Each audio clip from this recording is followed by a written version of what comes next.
세 번째, 문 밖에서. 여기가 서울이야? 나는 항의 섞인 물음에 엄마는 뜻밖에도 아니라고 대답을 했다. 여기는 서울의 문 밖이란다. 내 올해비가 이 담에 취직해서 돈 많이 벌면 우리도 그때 가선 버젓이 문 안에 살아보자꾸나. 엄마가 이렇게 좋은 말로 달랬다. 그날 밤늦도록 창밖으론 사람이 외치는 소리가 가까워졌다가는 멀어지곤 했다. 만주나 호야, 호야. 뭘 사라는 소리 같았지만 그게 뭔지 엄마한테 물어보지 않았다. 별로 궁금하지 않았다. 시골집에서도 가끔 울박해서 들리는 짐승의 울음소리에 잠을 깬 적이 있었다. 그럴 때는 어른들도 깨어있다는 걸 느낄 수가 있었다. 저놈의 승냥이가 왜 또 내려왔냐? 이렇게 중얼대며 할머니가 일어나 앉으실 적도 있었다. 승냥이한테 닭이 물려갈까봐 근심되시는 것 같았다. 울음소리는 들었어도 한 번도 승냥이를 본 적은 없었다. 나는 다시 승냥이 울음소리를 들으며 잠들고 싶은 강한 충동을 느꼈다. 다음 날부터 나는 서울서 사는 법도를 익히지 않으면 안 되었다. 그건 실상 서울살이의 법도라기보다는 새빵살이의 법도였다. 눈 뜨자마자 뒷간이 어디냐고 묻는 나에게 엄마는 변소는 안집 식구들이 다 다녀온 다음에 가는 거라고 했다. 뒷간을 변소라고 한다는 것은 기찻간에서 이미 배운 바가 있고 한 사람씩밖에 못 들어가게 되어 있는 안집 변소도 어제 한번 다녀오긴 했어도 똥 마려운 것까지 안집한테 양보해야 된다는 건 그날 처음 알았다. 엄마는 한술 더 떠. 너 데려오면서 안집한테 얼마나 눈치가 보인 줄 아니? 방 얻을 때 두 식구라 그랬거든. 주인집도 네 또래들이니 있으니까 싫어할 것 같아서 이러는 게 아닌가. 아이, 속일 게 따로 있지. 어떻게 있는 자식을 없는 척할 수가 있을까? 그 잘난 우리 엄마가? 오냐오냐 떠받드는 대우만 받다가 갑자기 천덕꾸러기로 전락하고 보니 엄마가 싫고 다시 보였다. 나야말로 속았다는 기분이 들었다. 할아버지한테 일러 바치고 할머니한테 구원을 청하고 싶었지만 두 분은 너무 멀었다.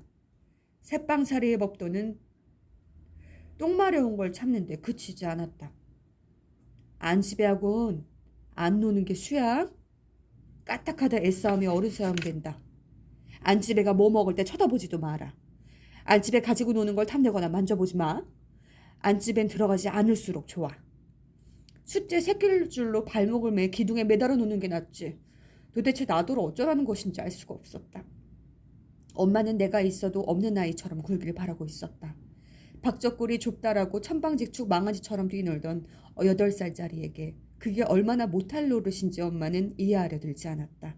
새빵살이에 적응하는 것도 힘들어 죽겠는데 엎친 데 덮친 격으로 학교 갈 날이 임박하고 있었다.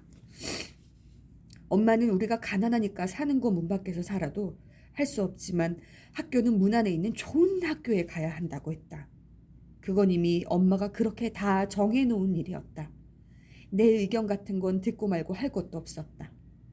그때는 국민학교도 의무교육이 아니어서 시험을 쳐야만 들어갈 수가 있었다. 그러나 아무 학교나 제 맘대로 시험을 칠 수 있는 건 아니어서 지금의 학구제처럼 사는 동네에 따라 갈 수 있는 학교가 정해져 있었다. 그걸 모를 리 없는 엄마가 벌써 지금의 주민등록증에 해당하는 기류계를 사직동에 사는 친척집에 옮겨놓은 뒤였다.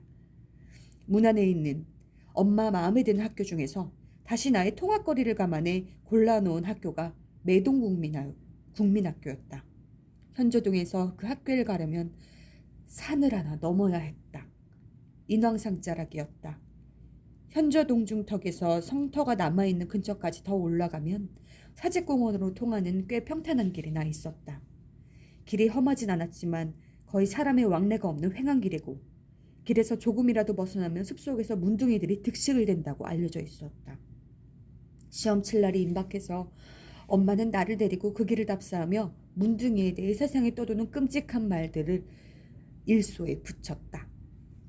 문둥이가 애들을 잡아가다가 간을 빼먹는단 말을 믿지 마라. 그 사람들도 다 우리하고 같은 사람이다. 사람이 참아 못하는 건 그 사람들도 못한다. 있지도 않은 걸 만들어서 무서워하는 것처럼 바보는 없다. 문둥이 같은 사람을 만나도 놀라지 말고 도망가지도 말고 천연덕스럽게만 굴어라. 좋은 건 좋은 거고 나쁜 건 나쁜 거고 한눈 팔지 말고 앞만 보고 걷는 게 수야. 엄마의 말투는 늘 너무 자신이 옳다는 확신에 차 있어서 정말 옳은 소리도 우격다짐으로 들렸다. 나는 그게 싫었다. 그러나 문둥이 얘기를 할 때 엄마는 엄마의 마음도 흔들리고 있다는 걸 알 수가 있었다. 그래도 나는 엄마가 타일러준 여러 가지 중에서 그게 제일 마음에 들었다. 나는 왠지 문둥이를 만나는 게 겁나지 않았다. 학교길을 답사하고 나서 본격적으로 시험 공부가 시작했다. 넌 다 잘할 수 있을 거야 그러면서도 엄마는 하루에도 몇 번씩 예상 문제를 만들어가지고 나를 못 살게 굴었다. 이름 쓰기, 수세기, 시계 보기, 더하기 빼기 따위였다. 다 잘했지만 내가 제일 싫은 건 주소를 2개 외는 거였다. 엄마가 처음 가르쳐준 주소는 마땅히 기류계를 옮긴 사직동 주소였다. 나는 그까짓 거 금방 외웠다.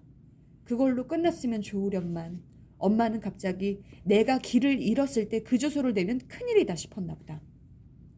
현조동 집 주소도 외울 수 있도록 훈련을 시켰다.